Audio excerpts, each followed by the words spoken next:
Hi friends అందరికీ. ఇక మా అయితే బుడ్డలో రాసిది చూడండి.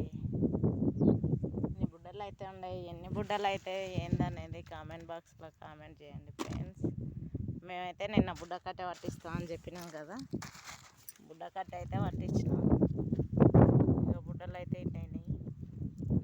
ఎన్ని కింటాలు అవుతుంది ఏందనేది ఎవరికన్నా మన మామూలుగా ఇట్లా అంచనా పట్టి చెప్తారు చూడు, ఇన్ని బుడ్డలు ఉంటాయి ఇన్ని కింటాలు అవుతాయి అనేది. వాళ్ళైతే